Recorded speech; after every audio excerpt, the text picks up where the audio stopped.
So hello everyone. तो आज का टॉपिक है थ्योरम ऑफ पैरेलल एक्सिस। तो ये वीडियो आपकी क्विक एग्जाम रिवीजन होने वाली है। अगर ये जो टॉपिक है ये आपके सिलेबस में है और अगर आपका एग्जाम कुछ टाइम में होने वाला है और आपको इसके बारे में कोई भी आइडिया नहीं है तो वीडियो आपके लिए है। और इस जो ये टॉपिक है इसमें मैं आपको इसका एक जो कॉन्सेप्ट है एकदम क्लियर कर दूंगा। तो सबसे पहले इसकी स्टेटमेंट देख लेते हैं।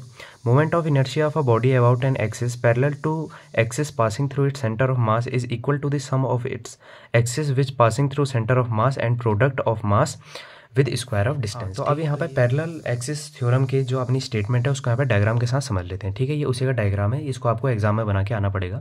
तो यहाँ पे वो आखिरकार कहता क्या है देखना, यहाँ पे जरा ध्यान समझना। यहाँ पे जो अपनी ए बी एक्सिस है वो यहाँ पे पैरेलल है एक्स वाई एक्सिस के, और जो एक्स वाई एक्सिस है ये आपके सेंटर ऑफ मास से होके जा रही है। तो अगर हमको इस ए बी जो एक्सिस है इसका अगर हमें मोमेंट ऑफ इनर्शिया निकालना है तो वो कैसे निकलेगा। सबसे पहले हमें क्या करना है, इस एक्स वाई एक्सिस का जो कि सेंटर ऑफ मास से होके जा रही है इसका मतलब कि मोमेंट ऑफ इनर्शिया निकाल लेना है, जो कि हो जाएगा आपका यहाँ पर IC, और जो भी इसका मास है वो हो जाएगा यहाँ पे आपका M, कैपिटल M। और यहाँ पे जो ऐसी एक्सिस जो कि आपके सेंटर ऑफ मास से होकर जा रही है और वो वाली एक्सिस जो उसकी क्या है पैरेलल है, जिसका हमको MI निकालना है, मतलब कि मोमेंट ऑफ इनर्शिया निकालना है। उन दोनों के जो भी बीच की दूरी है, यहाँ पे कितनी दूरी है H, उसका हमने यहाँ पे क्या कर देना स्क्वायर और दोनों का क्या कर देना सम।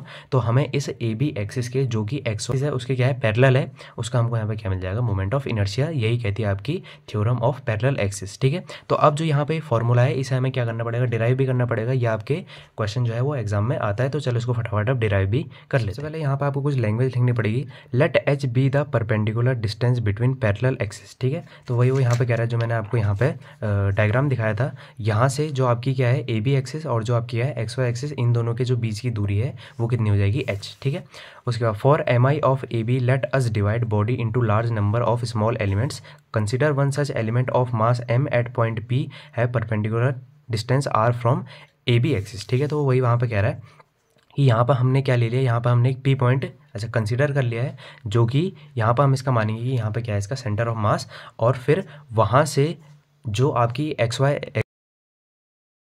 से होके जा रही है वहाँ से उस P पॉइंट तक की दूरी कितनी मान लिया हमने यहाँ पे R। ठीक है, तो ये आपको लैंग्वेज लिखनी पड़ेगी। तो अब शुरू करते हैं इसका जो भी है डेरिवेशन। ठीक है, तो यहाँ पे देखते हैं MI ऑफ स्मॉल एलिमेंट। ठीक है, जो आपका इस डायग्राम में जो आपका ये वाला ये जो P स्मॉल एलिमेंट है इसका क्या हो जाएगा MI। यहाँ पे देखते हैं सबसे पहले यहाँ पे हो जाएगा मास इंटू P डिस्टेंस का स्क्वायर। यहाँ पे P डिस्टेंस मतलब कि परपेंडिकुलर डिस्टेंस का होल स्क्वायर। ठीक है, यहाँ पर आपको इसका फॉर्मूला जो है मोमेंट ऑफ इनर्शिया का फॉर्मूला आपको पता होगा क्या होता है, मास इंटू परपेंडिकुलर डिस्टेंस का होल स्क्वायर। ठीक है, या फॉर्मूला भी यहाँ पे याद कर सकते हैं।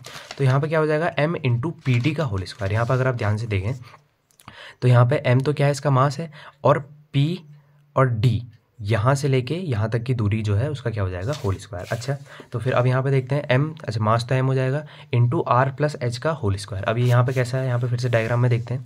यहाँ पे देखो यहाँ से इस पॉइंट तक की दूरी जो है आपकी एक्स वाई एक्सिस है वहाँ तक की दूरी कितनी है R, और इस पॉइंट से यहाँ D तक की दूरी कितनी है यहाँ पे H। ठीक है, तो दोनों को जब हम जोड़ देंगे तो PD की जो क्या है हमको लेंथ मिल जाएगी, तो क्या हो जाएगा R प्लस H का होल स्क्वायर। ठीक है, तो आगे देखते हैं MI of whole body about A B. ठीक है, तो अब हम यहाँ पे क्या करेंगे, हमको पूरी बॉडी का क्या निकालना है मोमेंट ऑफ इनर्शिया। तो अगर हमको पूरी बॉडी का मोमेंट ऑफ इनर्शिया निकालना है तो हम क्या कर देंगे यहाँ पे समेशन है ना, सबको आपस में जोड़ देंगे। तो क्या हो जाएगा IAB is equals to summation हो जाएगा MR प्लस H का होल स्क्वायर। ठीक है, फिर उसका क्या होगा IAB इज इक्वल्स टू यहाँ पे पूरा सेम ही रहेगा, और यहाँ पर आपकी क्या लग जाएगी जैसे सरसेमी का लग जाएगी A प्लस बी के होल स्क्वायर की, जो कि क्या होता है A square plus B square plus 2AB। ठीक है, ये आपको पता होगा, तो यहाँ पर हमने वो लगा दी।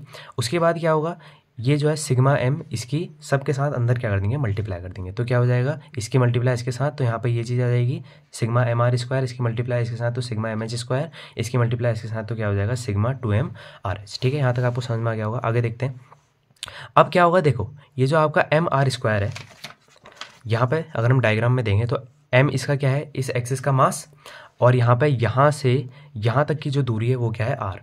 तो मास इंटू परपेंडिकुलर डिस्टेंस, तो जो ये जो आपका फॉर्मूला निकल के आया है ये आपका ये वाली जो एक्सिस है जो कि सेंटर ऑफ मास से होकर जा रही है इसके मोमेंट ऑफ इनर्शिया का फॉर्मूला निकल के आया है, तो उसको हमने यहाँ पे क्या मान लिया IC। ठीक है, तो ये आपका पूरा का पूरा क्या हो जाएगा एक्स वाई एक्सिस का मोमेंट ऑफ इनर्शिया हो जाएगा, जिसको हमने किससे दिखा दिया IC से। ठीक है, अब यहाँ पे देखें अगर हम यहाँ पे M और H स्क्वायर, अच्छा H क्या होता है आपका कांस्टेंट है ना, क्योंकि ये दूरी है दो पॉइंट के बीच की तो वो बाहर आ जाएगी, और जो आपका M है वो क्या रह जाएगा अंदर, प्लस यहाँ पे भी सेम वही चीज़ होगी, यहाँ पे भी क्या होगा 2H आपका क्या है कांस्टेंट है वो बाहर आ जाएगा, और MR आपका क्या रह जाएगा अंदर रह जाएगा। ठीक है, तो यहाँ पे नीचे क्या आ जाएगा IC प्लस, अब यहाँ पे देखो यहाँ पे क्या है सिग्मा स्मॉल M। ठीक है, यहाँ पे सिग्मा जो है स्मॉल M का मतलब जो आपकी 3D बॉडी है इसमें जितने भी मास हैं उन सबका क्या करना है, योग करना है। तो अगर हम इसकी जो ये बॉडी है हम उन सबको जोड़ दें तो हमको क्या मिल जाएगा, एक पूरा फुल मास मिल जाएगा। तो यहाँ पे सिग्मा ऑफ स्मॉल एम क्या हो जाएगा आपका, यहाँ पे कैपिटल एम हो जाएगा, ठीक है। और यहाँ पे जो आपका सिग्मा एम आर है ये क्या हो जाएगा, 0, ठीक है। मैं आपको एक बात बताता हूँ, यहाँ पे जो भी यहाँ अपनी एक एक्सिस जो कि सेंटर ऑफ मास से होकर जा रही है उसका जो भी मास है और उसकी जो क्या है दूरी है, क्या है परपेंडिकुलर डिस्टेंस है, उनका आपस में गुणनफल करते हैं, जब उनके आपस में मल्टीप्लाई करते हैं तो वो हमेशा क्या आती है, 0 आती है, ठीक है। आप इसे याद कर सकते हैं। तो इसलिए यहाँ पे क्या हो जाएगा, सिग्मा एम आर, ठीक है। एम क्या है, मास, और आर क्या है आपके परपेंडिकुलर डिस्टेंस। तो जब हम इन दोनों के आपस में मल्टीप्लाई करेंगे तो कितना आ जाएगा, 0। यहाँ तक आपको समझ में आ गया होगा। अब आगे बढ़ते हैं। यहाँ तक हमारा प्रूव हो चुका था I A B is equals to I C plus M H square, और यहाँ पे 2h की मल्टीप्लाई 0 से होगी तो कितना आ जाएगा, 0। तो यहाँ पे हमारा आ जाएगा I A B is equals to I C plus M H square, और यही तो है अपनी थ्योरम ऑफ पैरेलल एक्सिस का फॉर्मूला।